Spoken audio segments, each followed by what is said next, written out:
So, about halfway through Saturday afternoon, I stepped into Grammy's office with coffee for both of us. She'd been at it all day, and I figured she could use a break. "Hey, Gram." I brought coffee, Hi, honey. she said, closing the laptop. Your timing is perfect. That's it. "You finished?" I gasped.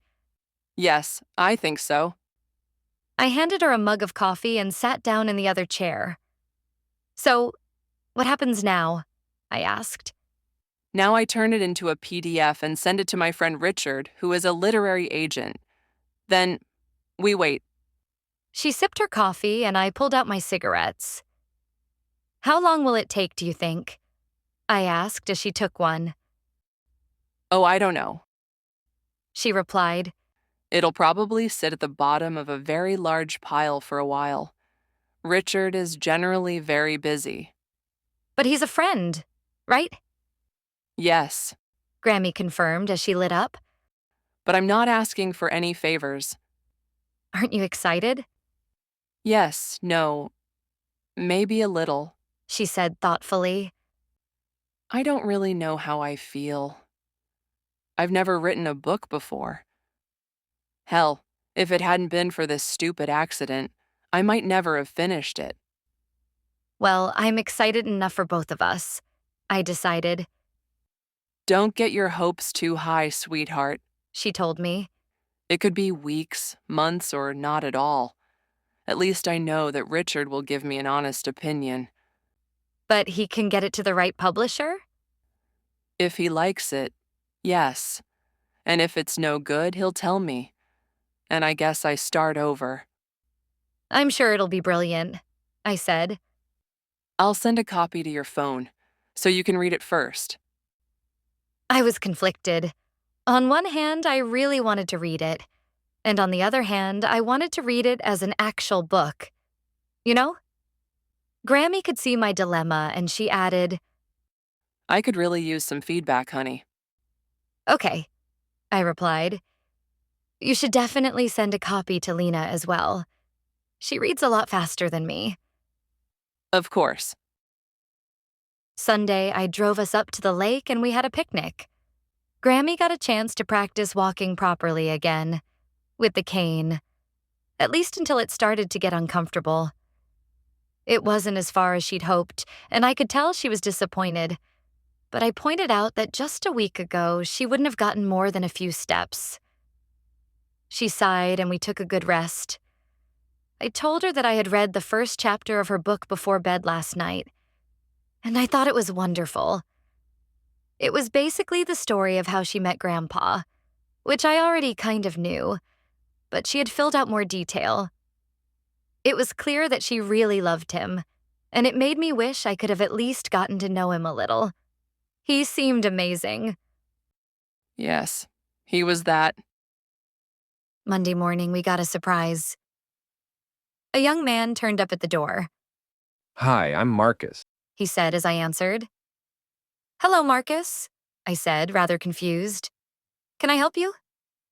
The agency sent me? He said as though I should know what he meant by that. I didn't. "The agency?" Who is it, honey? Grammy asked, joining me at the door. You must be Mrs. Wilcox. He smiled. I'm Marcus, from the Home Care Agency.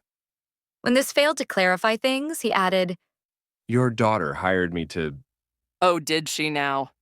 Grammy said darkly, and she turned away and headed inside purposefully. "You better come in," I said. "This could take a while." As I escorted Marcus to the living room, we could hear Grammy on the phone in her office, practically yelling, Janet, what the hell did you do now? or it could be pretty brief. I sighed. As he took a seat on the couch, Marcus looked concerned. I'm sorry. Did you not know I was coming? He asked. "No," I replied. "But don't worry. It'll be okay. Eventually." It didn't take too long after all. I offered to make coffee, and by the time I returned with 3 fresh mugs, Grammy called out from the office. Zoe, honey, bring him in here, would you? Your mother hired me a helper. Grammy told me disapprovingly as I handed her a mug of coffee. Grammy was sitting imperiously in the big chair with her cane by her side.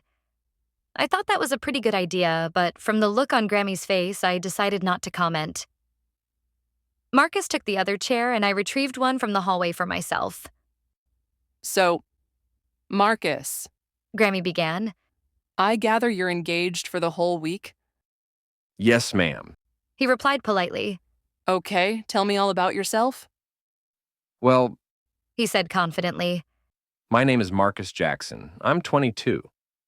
I've been with the agency for about a year and a half, and I'm working at this job to pay my way through college. What are you studying? Grammy asked. I'm training to become a physical therapist, and I'm also studying history. That caught Grammy's interest. History. Very good. What's your specialty? Sorry? He replied, not following. No one studies all of history. Grammy explained. What are you particularly interested in? Oh, He replied, kind of embarrassed. ancient Greece. Why ancient Greece? Marcus shrugged. I don't know. It's always just kind of fascinated me. I saw Jason and the Argonauts when I was a kid, and I loved it. It was my favorite movie growing up. Still is, I guess. I could see a twinkle in Grammy's eyes. So, She said a little more sociably. what do you know about me? Well, I gather you're recovering from an accident? A bruised hip? That's right. Anything else? Not really. So Grammy told him all about her job, about regression and past lives. And he didn't laugh or anything. He listened carefully, taking it all in. If anything, he looked a little overwhelmed by it. So here's the thing. Grammy concluded. I'm not particularly keen on the idea of having a nursemaid around the place. Marcus was about to protest, but Grammy raised a finger. And I'm not above sending you home right now, even if it puts my daughter out of pocket. Then she softened a little. But you seem like an interesting young man. So I'll make you a deal. Marcus brightened. I'm intrigued to know whether your interest in ancient Greece might be because you're subconsciously remembering a past life. I began to see where she was headed, and I couldn't help but grin.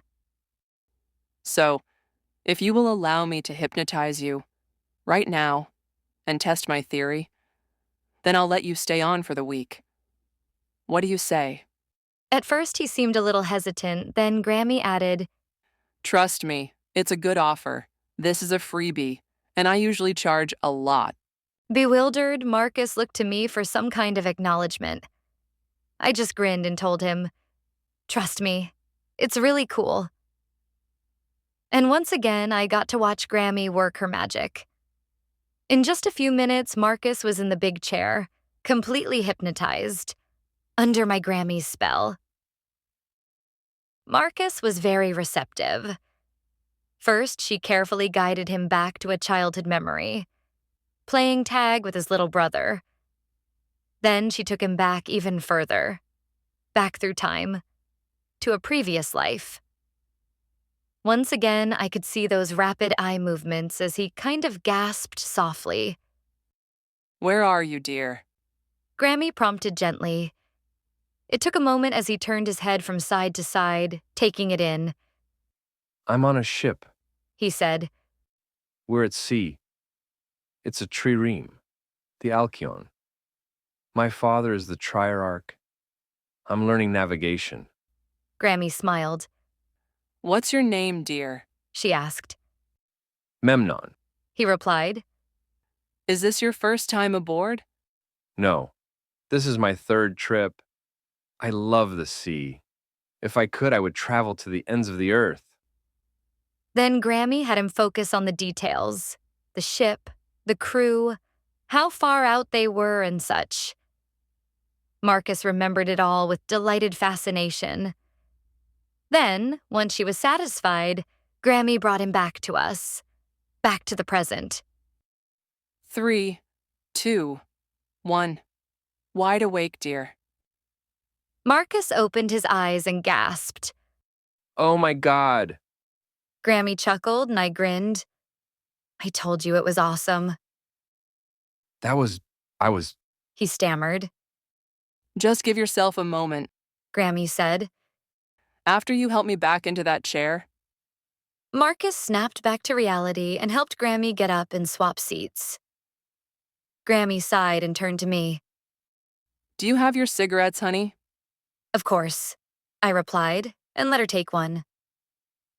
Do you smoke, Marcus? I asked. Because you look like you need one, not when I'm working. he replied. You're not working yet. Grammy told him. What about the deal? He asked. Oh, the deal still stands. But until we leave this office, you're still my client. So we lit up and Marcus gathered himself. Was that for real? He asked. Oh, yes. Grammy replied. Then she turned to me. Zoe, get my notebook, would you? I was about to hand it to her when she corrected.